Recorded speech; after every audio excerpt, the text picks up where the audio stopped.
Greetings. This is Eric, Pet Guy 14. This is not Joe Buck, Gentry Alexander. Your Triddle Handler.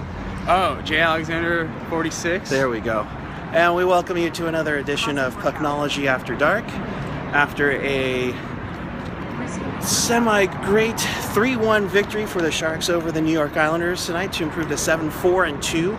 I believe, Brian, what else happened in the NHL tonight? That's where you need to pull up your phone, Gentry. Oh, yeah. The Sharks would get as close as second place in the Pacific Division.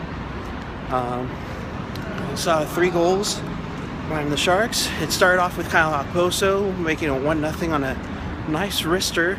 It was the first Sharks goal given up against the team at home this season. Now, granted, they've had a total of, 4 games at home, but credit to them for giving up a nice little streak there.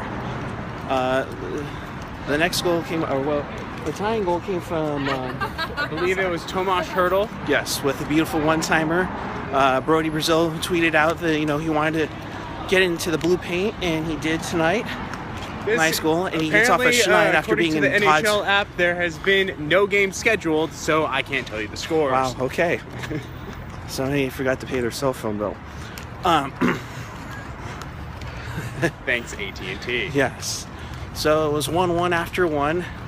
In the second period, what did you think of the second period, Gentry? Well, to summarize the second period and most of the third, there's a scene in Wayne's World in which they are they're in front of a green screen and they're doing like impersonations of the states. In the Wayne's World, it would be like, "Hi, we're in Delaware." It was that boring. We'd like to apologize to our fans in Delaware. He was just making a remark. He wasn't trying to insult us. Nothing against. But it was not exactly the greatest, most exciting period in the contest. After, 18-6 were the shots? Yes. After first period, Sharks really didn't do too many shots on goal in the second. Really didn't get going until the third period. No. Once Braun took a shot and deflected by Logan Couture to give them what will eventually be the game-winning goal. 2-1 about 8 minutes to go in the third. It just seemed like they couldn't get their mustard going, and then they just found their legs. But it looked like the puck was bouncing all over the place tonight. There was something wrong with the puck tonight. It just kept bouncing all over, and it was hard to manage. And you could see the players struggling with trying to keep the pucks down and trying to at least get some quality, puck possessions. It was hard to get any type of zone time. Right, and they really weren't doing much of a. It was either they couldn't handle the puck well, or they couldn't, or the ice was just bad. I don't know. It might have been a combination of both. Or maybe it's been such a long time since the Sharks have been at SAP Center that they weren't used to it. They had been on the road quite a bit this season. Right. Unfortunately, yes. As for the last goal, it was a nice play by James Shepard. Fourth line stepping through. Bursch has a nice set of hands. Gotta give Bursch the credit on that one. It was a beauty, and Shepard was just there for a simple tip. And you know what? Sometimes you don't need to do fancy stuff just to get goals in the NHL. Sometimes it's just a sweet, simple setup.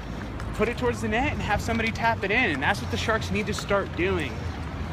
Instead of trying to pass a million times, on the outside of the perimeter, just throw it to the net and have somebody there charging to it.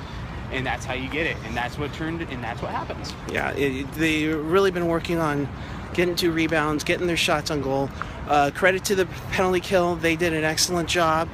At times in the third period when the Islanders had a power play, they really didn't have much of any momentum into their zone, if they even when they got into their zone.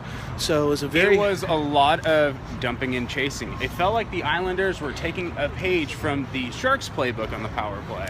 A lot of dumping and chase and not a lot of effort in the zone time, but it worked out in the Sharks' favor because the penalty kill actually looked good. And also the defense really stepped up, and you got to give credit to Mirko Mueller and his 5 block shots. It was a nice effort by Mueller, who's really coming into his own.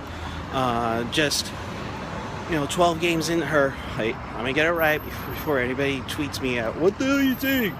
Into 13 games into the season, you could tell that there have been some lapses, but Mueller's slowly starting to get his head into the game, playing much more of a physical force, getting good shots on goal. He has been stepping up into the play a little bit too, which I think is what McClellan wants as well. Yeah, that defensive pairing of Burns and Mueller has been good, and it's been solid, and it's been solid all season for when they've been together, with the exception of a couple games here and there. However, I would look at it as this is something that you want to build upon. This is something that you would want to have him watch on the video and say, this is what you need to start doing, because he did it great and he was consistent all night long. Absolutely. So the Sharks now have 16 points. They get a few days of rest now before they take on. Thank you for letting us walk by.